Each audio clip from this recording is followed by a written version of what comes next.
Hello दोस्तों, इस video में हम देखेंगे मुहावरा और लोकोक्ति के बारे में। मतलब हम उसका थ्योरेटिकल पार्ट देखेंगे, है ना, कि मुहावरा क्या है और लोकोक्ति क्या है। तो मुहावरा जो होता है वो वाक्यांश होता है, ठीक है। यह पूर्ण अर्थ नहीं देता है। मुहावरा जो होता है वो विकारी होता है। यह अरबी भाषा से लिया गया है। देखो, मुहावरा किससे लिया गया है दोस्तों? अरबी भाषा से लिया गया है। मुहावरा का उद्देश्य शब्दों से चमत्कार उत्पन्न कर भाषा में सौंदर्य स्थापित करना है। तो जो हमारा मुहावरा होता है वह शब्दों में, या फिर कह सकते हैं कि ये शब्दों में चमत्कार उत्पन्न करके उस जो सेंटेंस है उसका जो सौंदर्य है उसको बढ़ा देता है। मुहावरा जो होता है वो तत्कालिक समाज की स्थिति को दिखा देता है। तो हमारा जो मुहावरा होता है दोस्तों वो तत्कालिक समाज की स्थिति को दिखा देता है। और हमारा जो मुहावरा होता है वह छोटा होता है।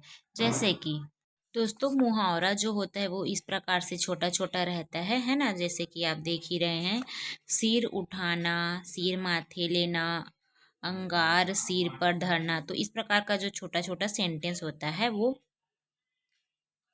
हमारा मुहावरा होता है ना। अब देखते हैं कि हमारा कहावत क्या है ना। तो कहावत में देखते हैं, कहावत या लोकोक्ति ये जो होता है वो पूर्ण वचन होता है। यह स्वतंत्र और अविकारी होता है। देखो, मुहावरा क्या होता है? विकारी होता है और ये अविकारी होता है।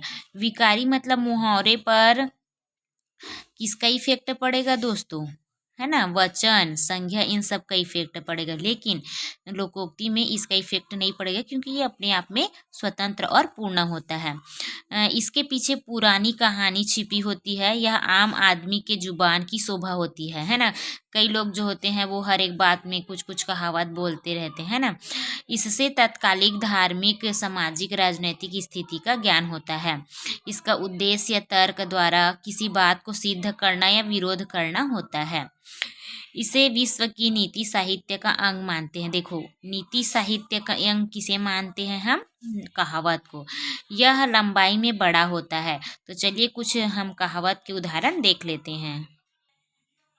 तो जैसा कि आप देख रहे हैं दोस्तों, ये क्या है? हमारा कहावत है, अंधा क्या चाहे दो आंखें, तो इच्छित वस्तु का प्राप्त होना। तो इस हमारा जो कहावत होता है इस प्रकार से रहता है ना, लंबा लंबा। आँख का अंधा गांठ पर पूरा। तो इसका अर्थ क्या है? धनी किंतु मूर्ख, या फिर कह सकते हैं मूर्ख धनवान। तो इस प्रकार से हमारा जो कहावत होता है वो अपने आप में पूर्ण होता है ना। और यह अविकारी होता है। तो इस प्रकार से मैं चाहूँगी कि आप लोग बुक से ही प्रैक्टिस करें, है ना। और वीडियो से क्या है कि थोड़ा बहुत नॉलेज हो जाता है, बट आप और भी प्रैक्टिस के लिए बुक यूज़ कर सकते हैं दोस्तों। तो चलिए मिलते हैं नेक्स्ट वीडियो में।